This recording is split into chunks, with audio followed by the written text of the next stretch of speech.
It's deja vu once again. The New York Islanders with back-to-back comebacks in the third period being down 2-0 and scoring four unanswered goals. A shocking win by the Islanders coming back, doing it a second time in a row, beating the Pittsburgh Penguins. And this team just will not say die. They will not they will not say die. That's just not happening with these guys. They absolutely 100% believe in themselves and they just keep they're not this team is not good enough to be in the playoffs. But don't tell them that because they're going for it no matter what. And I love the spirit. I really love the spirit by the Islanders. They've jumped up four positions in the last two games. They went from 14th in the conference to now 10th in the conference to now just 2 points behind the Rangers with two games in hand on them.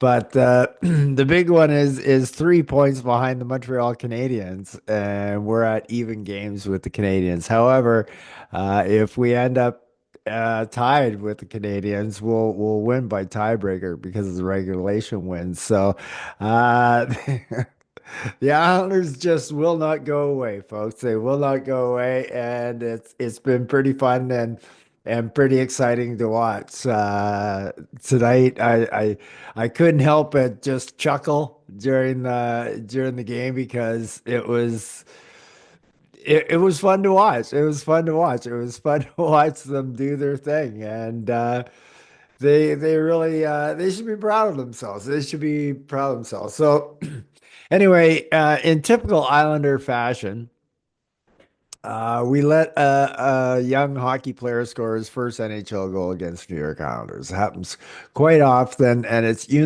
Copa, Pet- Copapanen, Copapanen, Copapanen, Yuna Copapanen from Victor Kolyachonok. Oh, wow, these are some whopping names here. Kolyachonok and Kopanen. So Kopanen from Kolyachonok and Latang. Woo! All right, really should have done a little practice instead of just going into that one cold turkey. Not a whole lot Ilya could do on that. His first shot of the game for the Penguins, but it was beautiful deflection.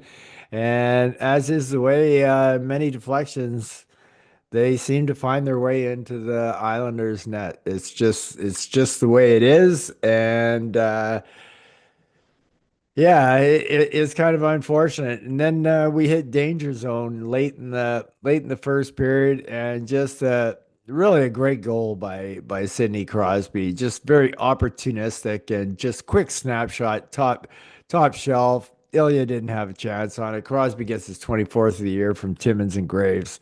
So all of a sudden the Islanders are down 2-0. You go, wow, we just get three out of 4 points against the Stanley Cup finalists in back-to-back games, and now we play Pittsburgh and we're down 2-0. But it was going to stay 2-0 for quite some time because the whole second period, no goals scored for anybody, and so we're heading into the third period, very very reminiscent of last game. Going into the third period, down 2-0, and as Butch said we need an early one, and you can't get much earlier than this. 17 seconds in, Palmieri finally breaks his little streak with a beautiful outplay as he anticipated it coming off Letang's skate like that, and ended up getting a breakaway. Great shot off the post, rebounds, hits Jari in the back, and then rebounds into the net. But it was a beautiful shot by Palms, and 17 seconds into the third period, you kind of got to go, oh, geez, I wonder if they could do it again. And it certainly does give the Islanders life, only being down 2-1. And it was this point of the game where I noticed that uh, the fourth line started getting a lot of minutes in the third period. I'll be interested to see what the fourth line's minutes were tonight, but I can tell you the majority of them were in the third period, which I found really interesting because they were a big time catalyst in the spark plug of what was going on in the third period. Just like last night when they actually scored the goals, but tonight they were a spark plug. They had the Penguins hemmed in the whole time. They were all over them, and we were looking good. And no Dobson just gets rewarded for just fantastic play since he's come back from injury. Dobson gets his eighth year from Horvat and Palmieri. Uh, it was great to see Noah penetrate so deep into the zone to end up getting that goal, kind of a rebound goal. But I mean, he hit the afterburners back in our own end to catch up into this play and just kept going straight all the way to the net. And it was nice to see. I can't count how many times I've seen Cale Makar or Adam Fox score a goal and they're standing on top of the goal crease, and I go, how come our defensemen never go that deep and down that far? So it was really nice to see. And Noah's been playing just some super hockey, super hockey. So happy with the way he's been playing lately. So Palms all of a sudden with 2 points, and finally it looks like the shock of the Brock Nelson trade is gone. He's basically been pointless since Brock got traded. And tonight he gets a goal and assist in the first two. He's going to pick up another helper into this game for a 3 point night as well. So it's just a super nice. So all of a sudden we're tied 2-2, and all the momentum is in our favor. And once again, that fourth line is getting put on the ice a lot. And and so is the third line. And wouldn't you know it, another beautiful play by Noah Dobson to get that puck up. But man, Pierre Engvall was flying. He was absolutely flying. Grabbed that puck in stride and pretty much a half a breakaway and made no mistake on it. Picking shorthand side, all of a sudden the Islanders are up 3-2.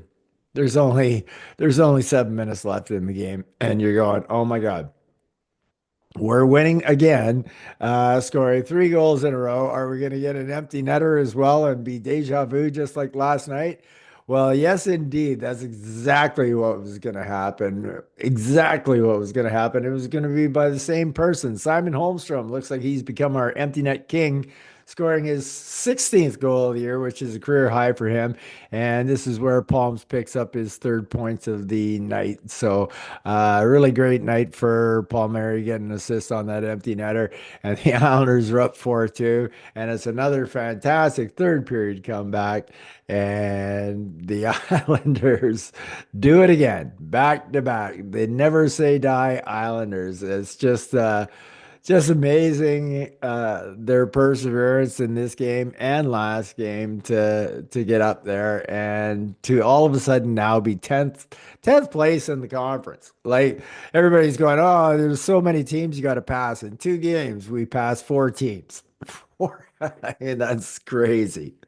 It's just crazy. And it looks like we could easily pass the Rangers. The only thing that we may not is the Rangers are kind of our kryptonite. So we do have a game left against the Rangers, and we very well could lose that game against the Rangers, which would make us those 2 games in hand be not as important. We'd have to win one to be 2 points behind them if they beat us in a game like that. But you just never know what's going to happen. I mean, the Montreal Canadiens, this is the first time they've been in this spot. I mean, are they going to hold up under the pressure of hanging on to that eighth spot? Are the Rangers going to rise to Sturkin? Is he going to be enough to get them there? They've been flailing all over the place all year long, the Rangers. So it looks like the Islanders are going to make it exciting for us one way or another. All right, so let's get in and start talking a little bit about the players. All right, so let's start with Siplikov. And as expected, he had 10.5 minutes of ice time, which is about 2.5 minutes up from the ice time that they had been given. So I saw that ice come to them in the third period. And like I said, they were a big catalyst in what pumped our team up tonight and got us going in that third period. So Max had a hell of a good game. He was driving the net, made a couple of really strong plays to the net. He got 3 shots on net, had 2 hits as well. So really strong night by Sipakov. That fourth line was fantastic for us. Holmstrom, +2 tonight, gets us the empty netter again. So scores his 16th of the year, career high for him. So he had 3 shots tonight, 1 block shot. However, he did have 2 giveaways, so that's a little concerning there. You don't want to be giving away the puck like that all the time, Simon. Duclair once again, little flashes, but still not enough. And you can see that by his ice time with only 12 minutes and 28 seconds of ice.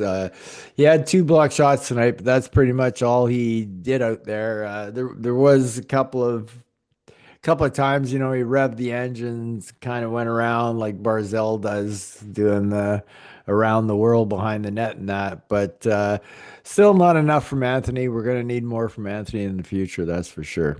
Well, Horvat with another good hockey game tonight. He picked himself up an assist. It was a nice assist too. And Bo was +2 for the night. And he also got a 2-minute penalty for unsportsmanlike tonight.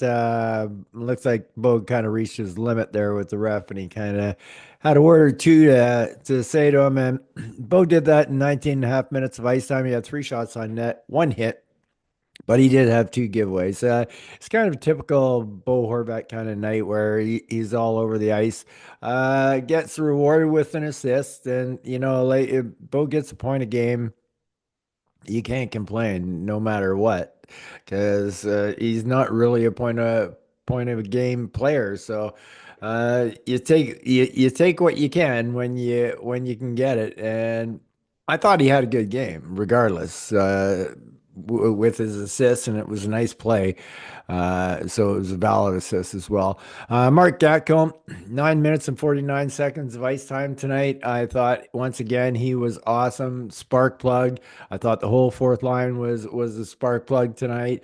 Gatcomb got himself a shot on net, 2 hits, but he did have one giveaway. The fourth line was hemmed in once early in the first period. And they didn't see a lot of ice in the second period because of that time of being hemmed in, but they really took over in the fourth period. It was really great to see. And Pierre Engvall, wow, what a fantastic goal, a game-winning goal. Uh, Put those wheels to use. Great shot.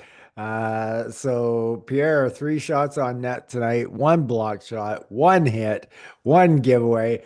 But that's now it's either 4 or 5 games. I think it might be 5 games in a row now that Engvall has played pretty well. And unfortunately, from our past, even the past, like I'm thinking of Toronto too, because I've followed Engvall. I right from the get-go, being in Canada, we get a lot of Leaf shit shoved down our throat. So I followed Engvall. I've known about him, and his history is just basically a 5 game period where he'll do what he has just done for us, and then he'll disappear. And if tonight was game 5 or if it was game 4, I'm not sure. But if it was game 5, technically that should be the last we see of Pierre Engvall for the rest of the season. So that's just how dramatic it can be. Let's hope that's not the case. Let's hope he can extend it, because this Pierre Engvall is a contributor, and this guy can help this team in the future if he plays like this. Like, it, even if he could play like this 75% of the time, 3 games good, 1 game bad. That's livable. That's livable. So yeah, if we could get that out of Pierre, that'd be great. Not holding my breath. I've seen it too many times before, but hopefully he can extend it a little longer than he normally does, and maybe that's what'll eventually help him become a more consistent hockey player down the road. So there's that.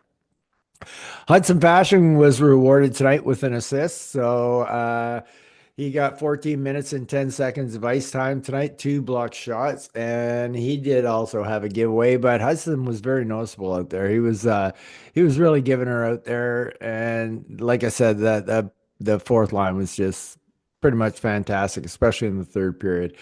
Kyle Palmieri, well, this finally has his breakout game since Brock getting traded. So he goes 5 games without a point. The whole time with Brock missing, I was saying it definitely looked like he was missing Brock. He was still having flashes, but you could tell he was trying to find his way without without Brock around. And tonight he finally exploded. He got himself a goal and 2 assists for 3 points. He's a plus two, 19 minutes of ice time, 2 shots on net and 1 hit. So that's the Palms we love, the streaky Palms that we love, and it's nice to see him get back on the score sheet tonight. Anders Lee with only 13 minutes and 37 seconds of ice time tonight, but in that time he had 5 shots on net and he had one shot and one block shot. So or one block shot and 1 hit. So fairly productive game for Anders and 13 minutes and 37 seconds of ice time. I'm not sure why that total's so low. Could have to do with the fourth line taking extra minutes in the third period. I'm not sure. Other than that, I thought I didn't see Anders doing anything bad defensively out there to keep his ice time down that low, but there could be various reasons for it. We'll keep an eye on that for the next game, see if there's any kind of trend going on there. Kyle McLean, 10 minutes and 30 seconds of ice tonight. Uh, so yeah, great job for him on the fourth line again. I'm sorry, I said Fashing was on the fourth line. Actually, Fashing was on the third line, and I thought the third line was excellent with Fashing on it with Casey as well, and Pajot. Uh, so Kyle had 10 half minutes of ice time and he had one block shot. So nothing, no negatives in the plus minus or anything. So that's a good night for him in the fourth line. Like I said, the fourth line was excellent tonight. Pajot was also good on the third line with 18 minutes of ice time. He basically had zeros across the board, but he was pretty good in the faceoff dot. And overall, he just had a solid game. He was playing well out there. Cizikas right beside him. Didn't get as much ice time. He only got 13 minutes of ice time. That's because Pager gets a little extra with the faceoffs and whatnot. He did have Casey had 2 blocks and 4 hits tonight, so he was making his presence known in 13 minutes of ice time. So good lines. Third and fourth lines played well tonight, and it's a good reason why we won. I really thought Noah Dobson kind of this guy who put the team on his back tonight, as well as Paul Mary did as well. Mike Riley, I thought was it's so nice to see this guy back. Only 11 minutes of ice time. He was a -1, but 4 shots on net, 2 block shots, and he just makes such a difference in the mobility of our D core, and our D core has become so much more mobile. We definitely have a lot of depth in the D department right now, and I guess that's a good thing. Like if we can keep like 9 defensemen around, I guess we should do it. But I think Riley's definitely a keeper to be definitely playing for sure. Adam Pelech, I was surprised that he was going to be back tonight, but he made it back. He had an excellent game. He was a +1, 5 shots on net. Adam has really started to push his offensive side in the last 4 or 5 games. I've noticed. So 5 shots on net, one block shot, and yeah, he had 2 takeaways as well. So excellent game by Adam Pelech. It was a good thing we needed him to return because with Romanov going down with his illness. Tony DeAngelo had a pretty good game. He was a +1, 24 minutes of ice time and 1 shot on net, 2 block shots. And this is probably the weak spot of his game, but it will happen with a guy like Tony. 3 giveaways tonight. You hope they're not bad ones, but uh, D'Angelo's a creative kind of player, and he'll try for long bomb passes, and that basically is a giveaway. Like if you try a long bomb and it gets intercepted, so uh, that happens with him. I still thought Tony had a pretty good game. And I thought Ryan Pollock had a pretty good game as well, plus two, 22 minutes and 38 seconds of ice time. He had a rough patch for about 4 or 5 games, about 3, 4 games ago, and but in the last 3 or 4 games, he's actually started to play pretty good again. He got one shot on net tonight. He had two block shots, 5 hits, and one giveaway. So, really good game by by Ryan tonight. Noah Dobson, I just really think that Noah's really flourishing into a really, really solid number one defenseman. He just looks like he's ready to take that position on and be a leader on the Islanders. And it seems like he's doing everything now. The defensive side, the offensive side, and I'm expecting big things out of Noah next year, for sure. And I'm hoping to see the results pay off for the rest of this year too as well. So Noah with a goal and assist tonight for 2 points, plus two. 24 minutes and 3 seconds of ice time, 4 shots on net, 4 block shots, 1 hit, and he had 2 giveaways. Once again, the more creative the player, the more chances of the giveaways. I didn't see any really egregious giveaways by either D'Angelo or Dobson that really hurt us that bad. And Scotty Mayfield, kind of a Scotty Mayfield night. 12 minutes, 27 seconds of ice time, -1. That's not good.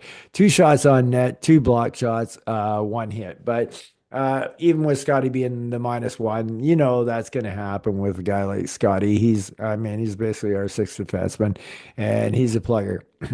Poor Ilya. I felt for Ilya having that first shot go in again, and not that it was his fault. It was a great deflection, and Ilya wasn't really overtasked tonight, but he made a few really good saves. But the period of time between shots were had to be hard for Ilya to handle. He only had 22 shots against tonight and had 20 saves, so he gave up 2 goals, 909 save percentage. But I mean, he's a big reason still that we won this game because, well, we were down 2-0 from the first period all the way to the third period, and Ilya kept us in there and kept us going. So uh, I guess if I saw Patrick in Long Island right now, I would probably see Patrick holding up his believe sign for the Islanders, and